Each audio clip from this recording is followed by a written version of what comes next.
Hey guys, Shane here with etrailer.com. Today I'm going to be going over some maintenance and upkeep on your camper or RV. So what we're going to be using LaSalle Bristol Xtrm Non-Sag Sealant. What we're going to be going over today is replacing and sealing everything around your edges and anything you may have on your roof.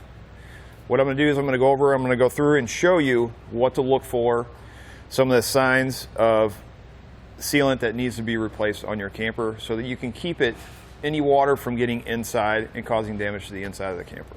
You'll notice right here on this edge, you can see how the sealant is starting to crack a little bit.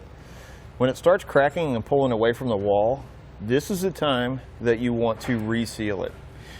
And what you don't want to do is you don't want to just seal right over the top of it, because obviously this is not holding on. If you seal over the top of it, this stuff, when it starts coming off, is just going to pull your new sealant off. What you want to do is you want to remove that and put new sealant on.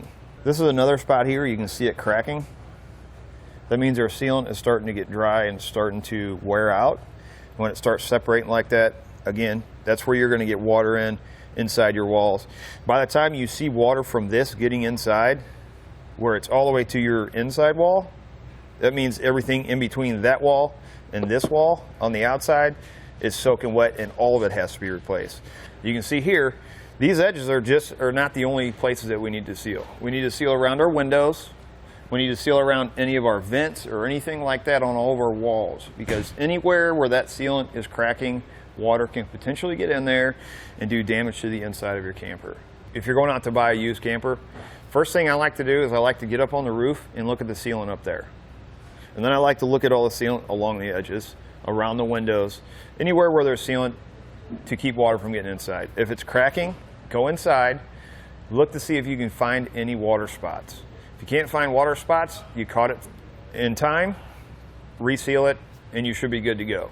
Other than that, normal stuff, making sure the appliances work before you buy the camper, those kind of things. Biggest thing, make sure you're not getting water inside the camper. So to remove your old stuff, what I like to do is take a putty knife, and you're going to put tape over about half of it. And the reason we want to do this is because it's metal. This customer doesn't have stickers anymore, but what you don't want to do is you don't want the metal to scrape this.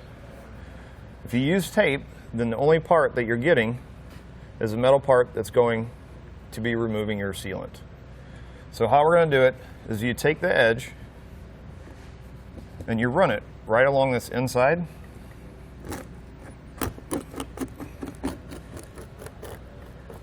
Like that, and we'll take this.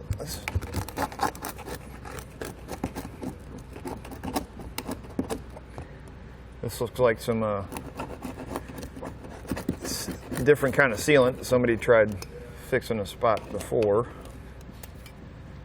Whoever sealed this before had two different types of sealer in it. They had some household sealant down here, some caulking that you would basically buy for your home, which kind of is a pain in the butt, and I wouldn't recommend using it. It really doesn't stick all that well to this.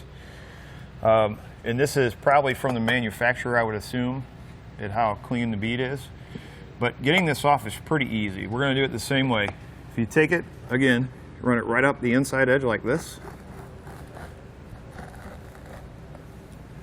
And then come back and go like this. Usually comes off pretty easy. Now it's a good idea when you start doing this to wash the camper. It's winter time here, so obviously we can't get out to wash it. So what we're going to do is we want to clean the area where we're going to put an sealant down. What I'm going to use is rubbing alcohol and a paper towel.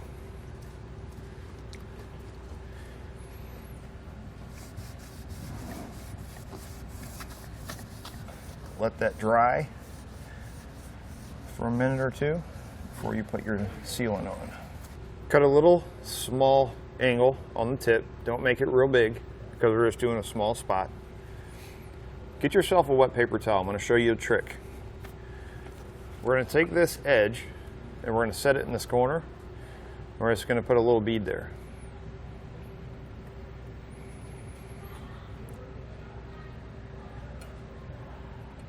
Take your wet paper towel and get the tip of your finger wet. Like this. Don't push on it, you just want to set it on there. All you're going to do is just run it across like that, from one end to the other. Gives it a nice, smooth, clean look. Now we're going to go ahead and finish up sealing the rest of this section, and then we'll check it out whenever we're done. Once we got everything sealed, we let it sit for about a day. It's a good idea to come back and check it over.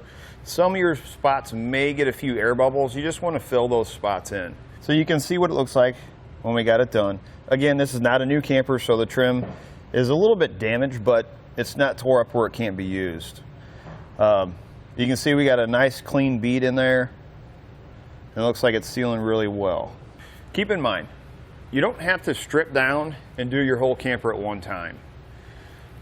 What you're really looking for is any of that sealant that is starting to split. That's the stuff you want to remove and replace.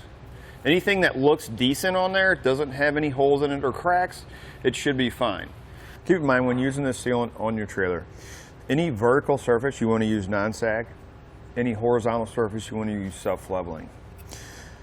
This is going to come in two colors, white and beige, and it is paintable. So as far as how the product works, I would highly recommend it. I've used it several times on different applications, and in my opinion, I think it works great.